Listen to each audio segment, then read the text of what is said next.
वैसे जरूरी नहीं है, लेकिन वीडियो को लाइक या फिर डिसलाइक करने की कोशिश जरूर किया करें। मूवी के स्टार्ट में हम एक डॉक्टर को देखते हैं जो कि एक नॉर्मल लाइफ गुजार रहे थे, लेकिन फिर देखते ही देखते एक वायरस पूरे सिटी में फैल जाता है। लेकिन किसी को भी इसके रीजन नहीं पता होती कि आखिर ये वायरस क्यों फैल रहा है। इससे होता ये है कि जो बच्चे इस वायरस की वजह से पैदा होते हैं वो हाइब्रिड होते हैं। हाइब्रिड मीन मतलब आधे तो वो इंसान होते हैं और आधे वो जानवर जैसे दिखते हैं। लेकिन हम देखते हैं कि उस डॉक्टर की वाइफ भी इस वायरस से इन्फेक्टेड हो गई है, तो इसीलिए वो डॉक्टर अपनी वाइफ को हॉस्पिटल लेकर जाता है। लेकिन वो दिखता है कि पूरे सिटी का ही ऐसा हाल है। डॉक्टर काफी परेशान होता है, उसे कुछ भी समझ नहीं आ रही होती कि क्या करना चाहिए। इसके बाद एक आदमी जो कि स्वीपर था वो अपने बेटे को लेकर जंगलों में चला जाता है और इस आदमी का बेटा भी हाइब्रिड था जिसका नाम गस था। उस स्वीपर को ये डर होता है कि अगर मेरा बेटा गस लास्ट मैन के हाथ लग गया तो वो लोग इसे मार देंगे। लास्ट मैन असल में आर्मी का एक ग्रुप होता है जो हाइब्रिड बच्चों को या तो मार देते हैं या उनको रिसर्च के लिए ले जाते हैं। और इस लास्ट मैन ग्रुप का एक जनरल भी होता है। वो स्वीपर अपने बेटे गस को जंगलों में ही पालता है, उसे वहीं पर बड़ा करता है और साथ साथ वो अपने बेटे को कभी भी बाहर जाने नहीं देता था। और यही वजह थी कि गस को बाहर की दुनिया के बारे में कुछ नॉलेज नहीं था। फिर एक दिन एक आदमी जंगलों में आता है और वो इन लोगों की लोकेशन तक भी पहुंच जाता है, लेकिन वो स्वीपर यानी गस के फादर किसी तरह उसे वहाँ से भगा देते हैं। लेकिन वो आदमी उस जगह को मार्क कर देता है। इसका मतलब ये है कि वहाँ पर कोई रहता है। तब ये देखकर गस के फादर को डाउट होता है कि शायद उन लोगों को गस के बारे में पता चल चुका है, इसीलिए वो अपने बेटे गस को एक बेसमेंट में छुपाकर वहाँ से चला जाता है। अब काफी टाइम हो चुका था, लेकिन गस के फादर अभी तक वापस नहीं आए थे। लेकिन तभी गस को अपने फादर के चिल्लाने की आवाज सुनाई देती है और जब गस बाहर जाता है तो वो अपने फादर को सामने से आता हुआ देखता है। लेकिन तभी अचानक से उसके फादर गिर जाते हैं। तब गस किसी तरह करके उन्हें अंदर लेकर जाता है। तभी गस नोटिस करता है कि उसके फादर की फिंगर वाइब्रेट कर रही है। इसका मतलब ये था कि उसके फादर भी इस वायरस से इन्फेक्टेड हो गए हैं और इसी इन्फेक्शन की वजह से नेक्स्ट डे गस के फादर की डेथ हो जाती है। अपने फादर की डेथ के बाद गस बिल्कुल अकेला हो गया था, लेकिन वो फिर भी अकेला रहना सीख चुका था। फिर एक दिन गस को एक मैप मिलता है। तब गस उस मैप के अकॉर्डिंग एक ट्री के पास आ जाता है और उस ट्री के ऊपर एक हार्ट बना हुआ था, इसीलिए गस वहाँ के पास की जमीन खोदता है। तब खुदी हुई जमीन में से उसे एक बॉक्स मिलता है। उस बॉक्स में एक लेडी की पिक्चर थी जो कि एक साइंटिस्ट थी। अब यहाँ पर गस समझ रहा था कि शायद ये मेरी मदर है। उस पिक्चर पर एक जगह का नाम भी लिखा हुआ था, साथ ही उसे एक पम्फलेट भी मिलता है जिस पर एक जगह का नाम लिखा हुआ था। और यहाँ पर हाइब्रिड बच्चों को बचाकर और सबसे छुपा कर रखा जाता था। लेकिन असल में ये लास्ट मैन का एक ट्रैप था हाइब्रिड्स को पकड़ने के लिए। एक दिन गस जंगलों में आग लगा देता है जिसका धुआं पूरे एरिया में फैल जाता है, जिसकी वजह से लास्ट मैन के लोग गस को ढूंढ ही लेते हैं और उसे पकड़ लिया जाता है। अब वो लोग गस को मारने ही वाले थे कि तभी टॉमी नाम का एक आदमी आकर उन सबको मार देता है और गस को बचा लेता है। इसके बाद गस भागकर अपने घर आ जाता है। तब उसके पीछे पीछे टॉमी भी वहाँ पर आ जाता है। अब यहाँ पर उन दोनों के बीच बातें होती हैं, जिसके दौरान गस टॉमी को बताता है कि असल में मैं अपनी मदर को ढूंढना चाहता हूँ। लेकिन टॉमी तो उसे यहाँ से निकलने के लिए मना कर देता है, क्योंकि अगर गस बाहर गया तो लास्ट मैन के लोग उसे मार देंगे। अब क्योंकि गस को किसी भी सूरत में अपनी मदर को ढूंढना था, इसीलिए वो भी टॉमी के पीछे पीछे जाने लगता है। तब टॉमी उसे अपने पीछे आने से मना करता है। तब गस उसे कहता है कि मैं तुम्हारे पीछे पीछे तब तक आता रहूंगा जब तक तुम मुझे मेरी मदर के पास नहीं ले जाते। इसके बाद सीन शिफ्ट होकर एक फीमेल ऑफिसर पर आता है। अब क्योंकि इन्फेक्शन काफी फैल चुका था, इसीलिए वो अपने ऑफिस में ही फंस जाती है और काफी दिनों तक वो अपने ऑफिस में ही फंसी रहती है। लेकिन जब वो ऑफिसर बाहर आती है तो देखती है कि वो सिटी तो पूरी तरह चेंज हो चुका है। इसके बाद वो ऑफिसर एक जू में रहने लगती है। आहिस्ता आहिस्ता करके उसकी लाइफ पहले की तरह नॉर्मल हो गई थी। फिर एक दिन उसे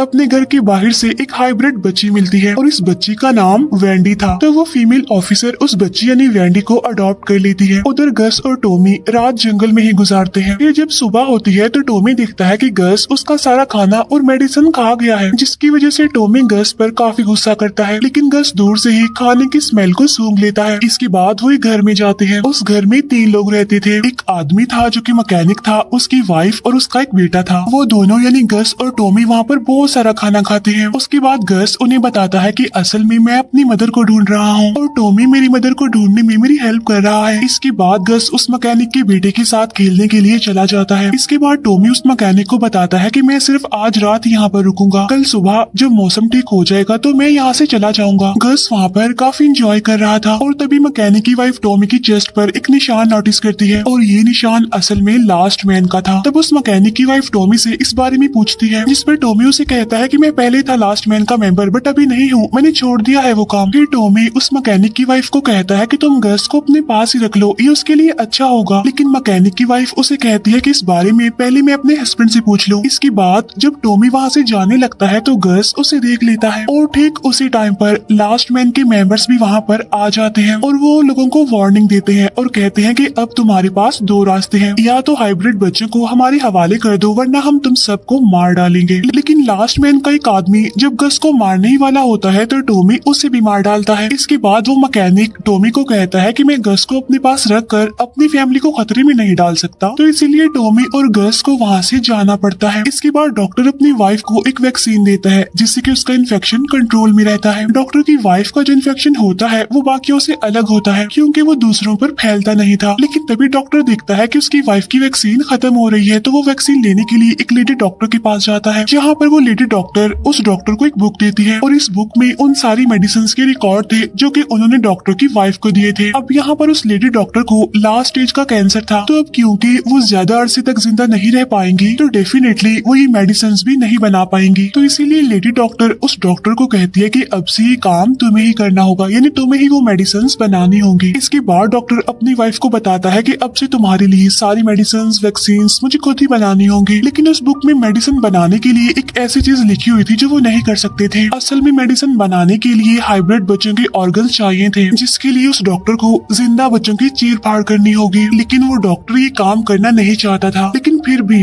वो इस काम को करने की काफी कोशिश करता है, लेकिन ऐसा नहीं कर पाता। फिर एक दिन डॉक्टर और उनकी वाइफ एक पार्टी में जा रहे होते हैं। यहाँ पर डॉक्टर अपनी वाइफ को पार्टी में जाने के लिए मना करते हैं क्योंकि उसके सिम्टम्स साफ दिखाई दे रहे थे, लेकिन डॉक्टर की वाइफ नहीं मानती, वो जाना चाहती थी। इसके बाद वो लोग पार्टी में चले जाते हैं जहाँ पर सब कुछ नॉर्मल था, लेकिन जिनके घर वो पार्टी में आए थे वो एक नरेटर था और उस नरेटर की उंगली वाइब्रेट करने लगती है, जिसका मतलब साफ था कि वो भी इन्फेक्टेड हो चुका है और इसीलिए वो लोग उसे बांध देते हैं और पूरे घर को आग लगा देते हैं। लेकिन नरेटर की वाइफ को डॉक्टर की वाइफ पर शक होने लगता है। इसके बाद गस और टॉमी एक पुरानी स्कूल बस में जाते हैं। वो आज रात यहीं पर गुजारने का डिसाइड करते हैं। इसके बाद टॉमी गस को कहता है कि कल हम एक ऐसी ट्रेन में बैठेंगे जो सीधा वहाँ पर जाएगी जहाँ पर तुम्हारी मदर होती है। फिर नेक्स्ट डे टॉमी गस को बिल्कुल बदल देता है ताकि लास्ट मैन के लोग उसे पहचान न सके, क्योंकि स्टेशन पर लास्ट मैन के लोग भी मौजूद थे। इसके बाद टॉमी और गस स्टेशन पर चले जाते हैं। टॉमी गस को एक जगह पर बिठाता है और खुद टिकट्स लेने चला जाता है, लेकिन गस वहाँ से चला जाता है और अपना रास्ता भूल जाता है। लेकिन तभी उसे वहाँ पर एक लड़की मिलती है जिसका नाम बियर होता है और वो गस को अपने साथ ले जाती है। लेकिन तभी टॉमी भी वहाँ पर आ जाता है और जब वो दोनों ट्रेन में चढ़ने वाले होते हैं तो तभी गस को मेडिसिन की स्मेल आती है और जब ये लोग मेडिसिन चुराने के लिए वहाँ पर जाते हैं कि तभी वहाँ पर एक गार्ड आ जाता है। उस गार्ड को पता चल जाता है कि गस एक हाइब्रिड बच्चा है, लेकिन टॉमी उसे मारता है और वो दोनों वहाँ से भागने की कोशिश करते हैं, लेकिन फिर भी गार्ड्स उन्हें पकड़ लेते हैं और अब उन दोनों को बांध कर कहीं पर ले जाया जा रहा था। लेकिन तभी एक एनिमल आर्मी वहाँ पर आकर उन दोनों को बचा लेती है। असल में एनिमल आर्मी बच्चों की एक टीम होती है जिसकी लीडर बियर होती है और ये वही लड़की थी जो गस को पहले भी मिल चुकी थी, यानी जो उसे अपने साथ ले जा रही थी। अब यहाँ पर बियर और उसकी एक फ्रेंड ने मिलकर ये आर्मी बनाई थी। अब इनका काम होता है हाइब्रिड बच्चों को बचाना और इनको प्रोटेक्ट करना। उनका मानना था कि लोगों ने तो इस दुनिया को खराब कर दिया है और अब हाइब्रिड बच्चे इस दुनिया को ठीक करेंगे, इसीलिए तो वो हाइब्रिड बच्चों को बचाकर अपनी टीम में शामिल करते हैं। अब ये लोग टॉमी को मारने ही वाले होते हैं कि गस उन्हें रोक देता है। अब ये बात बियर को काफी अजीब लगती है कि आखिर गस टॉमी को क्यों बचाना चाहता है। इसके बाद बियर गस को बताती है कि हाइब्रिड के आने से पहले ये दुनिया खत्म हो रही थी क्योंकि इंसानों ने इसे बर्बाद कर दिया था, लेकिन जब से हम जैसे लोग इस दुनिया पर आए हैं तो हम अर्थ को ठीक कर रहे हैं और यही वजह है कि हम हाइब्रिड बच्चों को बचाते हैं। गस बियर को बताता है कि असल में मैं अपनी मदर को ढूंढ रहा हूँ और टॉमी इसमें मेरी हेल्प कर रहा है। तो बियर उसे कहती है कि अगर तुम चाहो तो मैं तुम्हारी मदर का पता लगवा सकती हूँ, लेकिन हाँ ये बात हम दोनों के बीच सीक्रेट रहनी चाहिए। यहाँ पर बियर उसे ये भी बताती है कि टॉमी भी उन्हें लास्ट मैन में से एक है जिसने तुम जैसे बहुत सारे लोगों को मारा है। फिर इसके बाद उस नरेटर की वाइफ डॉक्टर के घर आती है और तभी उस नरेटर की वाइफ को पता चल जाता है कि डॉक्टर की वाइफ इन्फेक्टेड है, तो इसीलिए अब वो बाकी लोगों को बचाने जा रही होती है। जहाँ पर वो डॉक्टर उसे रोकने की कोशिश कर रहा होता है, लेकिन उस डॉक्टर का घोड़ा उस लेडी को किक कर देता है जिससे उसकी मौत हो जाती है। इसके बाद वो दोनों हस्बैंड वाइफ उसकी बॉडी को फ्रीजर में छुपा देते हैं। इसके बाद हमें वो फीमेल ऑफिसर और उसकी बेटी वेंडी दिखाई जाती है। वेंडी यानी वही हाइब्रिड बच्ची, असल में उन्हें एक आवाज सुनाई देती है और जब वेंडी की मदर चेक करने जाती है तो वहाँ पर एक हाइब्रिड बच्चा होता है जो कि वेंडी का फ्रेंड था। इसके बाद वो फीमेल ऑफिसर उसे भी अपने साथ रख लेती है। इसके बाद वो फीमेल ऑफिसर सभी हाइब्रिड बच्चों को प्रोटेक्ट करने का काम करती है, लेकिन वो रेडियो से कांटेक्ट करती है ताकि किसी को उसकी लोकेशन का पता ना चले। लेकिन उसे हमेशा इस बात का डर होता है कि कहीं लास्ट मैन के लोगों को उनकी लोकेशन का पता न चल जाए। उधर वो एनिमल आर्मी टॉमी को मारने वाले होते हैं, लेकिन तभी बियर अपना डिसीजन चेंज कर लेती है। इसीलिए वो टॉमी को आजाद करने का कहती है, लेकिन जो बियर की फ्रेंड होती है वो ऐसा नहीं चाहती थी कि टॉमी को छोड़ा जाए, तो इसीलिए उनकी आपस में ही लड़ाई होने लगती है। तब इस बात का फायदा उठाकर गस टॉमी को छुड़ा लेता है और वो दोनों वहाँ से भाग जाते हैं। लेकिन तभी अचानक से बियर भी अपनी टीम को छोड़कर वहाँ से चली जाती है। इसके बाद लास्ट मैन ग्रुप का जर्नल उसे लेडी डॉक्टर से मिलता है और वो उस लेडी डॉक्टर से उसी बुक के बारे में पूछता है, जिस पर वो लेडी डॉक्टर कहती है कि वो बुक तो मैंने डॉक्टर को दे दी है, लेकिन वो जर्नल वहाँ से चला जाता है इससे पहले वो उस लेडी डॉक्टर को मार डालता है। इसके बाद टॉमी गस को कहता है कि मैं तुम्हें वहाँ पर जरूर लेकर जाऊंगा जहाँ पर तुम्हारी मदर रहती है। तभी उन्हें रास्ते में बियर भी मिल जाती है। यहाँ पर बियर गस को उसकी मदर का एड्रेस देती है जिसमें कि एक सिटी का नाम लिखा हुआ था। इसके बाद वो तीनों ट्रेन के लिए चल पड़ते हैं, लेकिन इससे पहले उन्हें एक ऐसी वैली को पार करना था जहाँ पर मरे हुए हाइब्रिड बच्चों को दफनाया जाता था। तभी डॉक्टर को पता चलता है कि नरेटर की वाइफ को ढूंढा जा रहा है। नरेटर की वाइफ वही जिसकी डेड बॉडी को उन्होंने फ्रीजर में रखा हुआ था। अब इस बात की वजह से वो डॉक्टर काफी परेशान हो जाता है, लेकिन डॉक्टर की वाइफ उसे समझाती है कि इसमें हमारा तो कोई कसूर नहीं है। इसके बाद उन्हें क्लिनिक से एक कॉल आती है क्योंकि उनके लिए एक डिलीवरी बॉक्स आया था, लेकिन जब वो लोग बॉक्स ओपन करते हैं तो वहाँ पर उन्हें हाइब्रिड आउट ऑफ स्टॉक लिखा हुआ मिलता है। और तभी डॉक्टर की वाइफ नोटिस करती है कि फ्रीजर में से पानी बाहर आ रहा है और जब वो लोग चेक करते हैं तो वहाँ पर उस नरेटर की वाइफ की डेड बॉडी पड़ी होती है। साथ साथ फ्रीजर का डोर भी ओपन था। इसका मतलब ये था कि किसी ने उस नरेटर की डेड बॉडी को देख लिया था। तभी ये देखकर डॉक्टर और उसकी वाइफ वहाँ से भागने लगते हैं, लेकिन तभी वहाँ पर कुछ लोग आ जाते हैं, लेकिन वो डॉक्टर उनसे झूठ बोलता है कि नरेटर की वाइफ तो इन्फेक्टेड थी। लेकिन तभी डॉक्टर की वाइफ की फिंगर वाइब्रेट करने लगती है, जिसकी वजह से सबको पता चल जाता है कि डॉक्टर की वाइफ भी इन्फेक्टेड है। तो इसीलिए वो लोग उन दोनों को बांध देते हैं, लेकिन डॉक्टर उन्हें काफी समझाने की कोशिश करता है कि मेरी वाइफ का इन्फेक्शन नहीं फैलता, लेकिन वो लोग फिर भी उसकी बात का यकीन नहीं करते और इसीलिए वो उन दोनों को अंदर बंद करके लैब को आग लगा देते हैं। लेकिन तभी वहाँ पर जर्नल आकर उन दोनों को बचा लेता है। साथ साथ जर्नल को वो बुक भी मिल जाती है जिसे वो लेने यहाँ पर आया था। डॉक्टर की वाइफ जर्नल को कहती है कि अगर तुम ट्रीटमेंट चाहते हो तो तुम्हें हम दोनों को छुड़ाना होगा। तब यहाँ पर डॉक्टर जर्नल को बताता है कि उस लेडी डॉक्टर की रिसर्च में थोड़ी बहुत कमियां रह गई थी, लेकिन उन कमियों को मैंने ठीक कर दिया है और वायरस का इलाज भी ढूंढ लिया है। और ये वायरस कैसे ठीक हो सकता है मैं तुम्हें तभी बताऊंगा अगर तुम हम दोनों को यहाँ से आजाद करोगे। असल में वो दोनों यहाँ पर जर्नल से झूठ बोल रहे होते हैं। दूसरी तरफ वेंडी की फ्रेंड को एक रिबन मिलता है। तब ये देखकर उस फीमेल ऑफिसर को पता चल जाता है कि लास्ट मैन ने आखिर हमें ढूंढ ही लिया है। चेक करने पर वो फीमेल ऑफिसर दिखती है कि वहाँ पर तो और भी रिबन्स बंधे हुए हैं। इसका मतलब ये था कि लास्ट मैन ग्रुप ने उनकी इस जगह को मार्क कर दिया है। इसके बाद वेंडी उस फीमेल ऑफिसर यानी अपनी मदर को कहती है कि हमें यहाँ से निकलना चाहिए। इसके बाद हमें वो तीनों दिखाए जाते हैं और उन्हें दूसरी साइड पर जाने के लिए एक ब्रिज को पार करना था, लेकिन तभी वहाँ टॉमी और बियर की आपस में बहस होने लगती है। लेकिन गस अकेले ही ब्रिज को पार करने की कोशिश करता है, लेकिन ब्रिज टूट जाता है जिसकी वजह से गस लटक जाता है। अब यहाँ पर टॉमी गस को बचाने की काफी कोशिश करता है, लेकिन गस नीचे गिर जाता है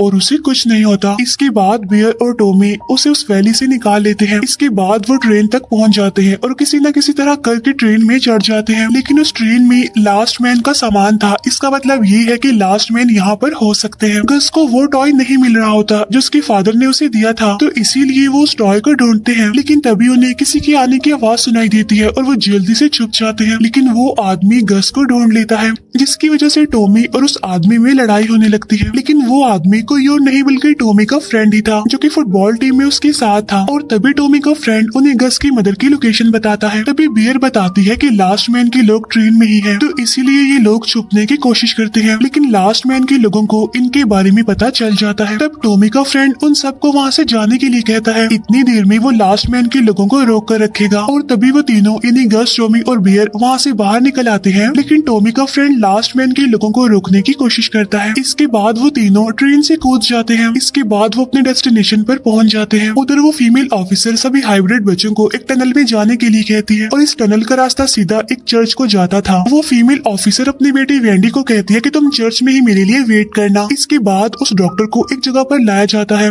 जहाँ डॉक्टर की वाइफ को अलग से क्वारंटीन किया जाता है। इसके बाद वो जर्नल डॉक्टर को कहता है कि तुम्हें जो चाहिए मैं तुम्हें वो दे दूंगा, बस मुझे इस वायरस को खत्म करने के लिए मेडिसिन चाहिए। इसके बाद गस अपनी मदर के घर पहुंच जाता है जहाँ पर उसे उसकी मदर यानी साइंटिस्ट तो नहीं मिलती बल्कि उसकी मदर की फ्रेंड मिल जाती है। उसकी मदर की फ्रेंड उसे बताती है कि तुम्हारी मदर तो तुम्हें बहुत अरसा पहले ही ढूंढने चली गई थी और उसके बाद वो कभी भी वापस नहीं आई। फिर वो लेडी गस को एक की देती है जो कि एक स्टोर रूम की थी। इसके बाद वो लोग उस स्टोर रूम में जाते हैं जहाँ पर बियर को एक फाइल मिलती है और वो उस फाइल को टॉमी को दिखाती है और जब गस उस फाइल को दिखता है तो उसके ऊपर उसका नाम लिखा होता है जिसका मतलब था जेनेटिक यूनिट सीरीज 1, जिससे उन्हें पता चलता है कि वो साइंटिस्ट गस की मदर नहीं है बल्कि गस को तो एक लैब में बनाया गया था और ये वही लैब थी जिससे ये वायरस निकला था। अब गस इस बात को बर्दाश्त नहीं कर पाता और इसीलिए वो वहाँ से भाग जाता है। इसके बाद हमें फ्लैशबैक का एक सीन दिखाया जाता है जहाँ पर हम गस के फादर यानी उस स्वीपर को देखते हैं जो कि एक लैब में काम करता था और उसी लैब में वो साइंटिस्ट थी यानी गस की मदर जिसे कहा गया है। फिर एक दिन वो दोनों यानी वो साइंटिस्ट और वो स्वीपर मिलते हैं और आपस में बातें करते हैं और उनकी दोस्ती हो जाती है। फिर वो साइंटिस्ट उस स्वीपर को बताती है कि असल में मैं एक प्रोजेक्ट पर काम कर रही हूँ जिसमें बेसिकली मैं एक माइक्रोब को ढूंढ रही हूँ जिसके बारे में किसी को भी कुछ नहीं पता, लेकिन अभी सिटी में मुझे वो माइक्रोब मिल चुका है जिसे हम लोग एग पर टेस्ट करते हैं और उसके बाद हम वैक्सीन बनाते हैं जिससे लोगों की जान बचाई जा सकती है। लेकिन अगर इसमें कोई गलती या कोई गड़बड़ होगी तो बहुत बुरा होगा क्योंकि लाखों लोगों की जानें जा सकती हैं। फिर इसके बाद उस साइंटिस्ट के पास उसके फ्रेंड की कॉल आती है और वो उसे बताती है कि आर्मी ने लैब पर कब्जा कर लिया है और आर्मी सारी चीजों को वहाँ से ले जा रही है। वो उस साइंटिस्ट को कहती है कि लेकिन मैंने तुम्हारा प्रोजेक्ट छुपा कर रखा है सबसे। फिर इसके बाद वो दोनों यानी साइंटिस्ट और स्वीपर उसी लैब में जाते हैं। वहाँ जाकर वो साइंटिस्ट स्वीपर को अपना प्रोजेक्ट दिखाती है। असल में जो माइक्रोब उन्होंने यूज किए थे उससे वो गस को बनाने में कामयाब हो गए थे। फिर इसके बाद वो साइंटिस्ट गस को उस स्वीपर को दे देती है क्योंकि अगर गस मिलिट्री के हाथ लग गया तो वो लोग या तो इसे मार देंगे या इस पर रिसर्च करेंगे। इसके बाद वो साइंटिस्ट स्वीपर को कहती है कि तुम गस को यहाँ से लेकर जल्दी से चले जाओ और तब वो स्वीपर करता भी ऐसे है, वो गस को वहाँ से लेकर चला जाता है। तो जाहिर सी बात है कि वो स्वीपर भी गस का फादर नहीं था। इसके बाद गस वहाँ से भागकर एक प्लेन में आता है जिसका रेडियो ऑन था, तब इसीलिए गस जर्नल को मैसेज कर देता है। उधर वो जर्नल उस फीमेल ऑफिसर के घर को घेर लेता है। फिर जर्नल कहता है कि हाइब्रिड बच्चों को मेरे हवाले कर दो, लेकिन वो ऑफिसर यानी वैंडी की मदर ऐसा करने से मना कर देती है। अब यहाँ पर वो ऑफिसर उन्हें रोकने की कोशिश करती है लेकिन नहीं रोक पाती, वो अंदर आ जाते हैं। उधर वैंडी सबको लेकर चर्च में पहुंच जाती है। यहाँ पर वैंडी सभी को टनल के अंदर ही रहने के लिए कहती है, लेकिन तभी वैंडी का फ्रेंड बाहर आ जाता है और वैंडी उसे बचाने जाती है, लेकिन तभी लास्ट मैन के लोग वहाँ पर आकर उन्हें पकड़ लेते हैं। इसके बाद जब वो ऑफिसर वहाँ पर आकर चेक करती है तो वो देखती है कि लास्ट मैन के लोग तो सभी हाइब्रिड बच्चों को वहाँ से ले गए हैं। इसके बाद बियर को एक फोन मिलता है जिसे वो ठीक करने की कोशिश करती है और जल्दी वो फोन ठीक हो जाता है। तब इतनी ही देर में वहाँ पर साइंटिस्ट की फ्रेंड भी आ जाती है। अब यहाँ पर बियर उसे अपने बारे में बताने लगती है कि मेरा असली नाम कुछ और ही है। वो बताती है कि मुझे अडॉप्ट किया गया था लेकिन इन्फेक्शन की वजह से मेरे पेरेंट्स की मौत हो गई, लेकिन मेरी एक बहन थी जो हाइब्रिड थी लेकिन उसे लास्ट मैन के लोग उठा कर ले गए। इसके बाद टॉमी गस को ढूंढ लेता है। यहाँ पर टॉमी गस को बताता है कि मेरा भी एक बेटा था जो बिल्कुल तुम्हारी ही तरह था। एक दिन टॉमी अपनी प्रेग्नेंट वाइफ को हॉस्पिटल लेकर जाता है जहाँ पर टॉमी का बेटा होता है और जब टॉमी उसे देखने जाता है तो वो देखता है कि वो कोई आम बच्चा नहीं है बल्कि वो एक हाइब्रिड बच्चा है। यहाँ पर टॉमी को कुछ भी समझ नहीं आती कि क्या करना चाहिए, इसीलिए वो घबराते हुए वहाँ से चला जाता है। लेकिन जब वो वापस आता है तो वहाँ पर उसका बच्चा और उसकी वाइफ दोनों ही गायब थे और उसके बाद से ही टॉमी ने अपनी वाइफ और अपने बच्चे को कभी भी नहीं देखा। तभी गस टॉमी को बताता है कि मैंने जर्नल को भी यहाँ पर बुला लिया है, लेकिन तभी उन्हें गोली चलने की आवाज सुनाई देती है। अब टॉमी तो वहीं पर ही गिर जाता है लेकिन जर्नल के लोग गस को वहाँ से ले जाते हैं। इसके बाद गस को उसे डॉक्टर के पास लाया जाता है। यहाँ पर डॉक्टर को पता चल जाता है कि गस बोल भी सकता है। तब ये देखकर वो डॉक्टर अपने असिस्टेंट को कहता है कि गस के बदले किसी और हाइब्रिड बच्चे को लाया जाए। इसके बाद टॉमी को कोई उठाकर ले जाता है और जब उसे होश आती है तो उसके सामने वही ऑफिसर बैठी होती है और वो टॉमी से हेल्प मांगती है कि तुम्हें मेरे बच्चों को बचाना होगा। इसके बाद गस अपने जैसे बाकी बच्चों से मिलता है। अब बियर एक नंबर पर कॉल करने की कोशिश करती है जो कि उस फोन में ही होता है। वो नंबर कनेक्ट हो जाता है और वो फोन कोई और नहीं बल्कि वही साइंटिस्ट उठाती है जिसे गस की मदर कहा गया था और वो अभी जिंदा थी। वो अलास्का में थी और इस वायरस का इलाज ढूंढ रही थी और यहीं पर इस मूवी का द एंड हो जाता है। Thank you for watching.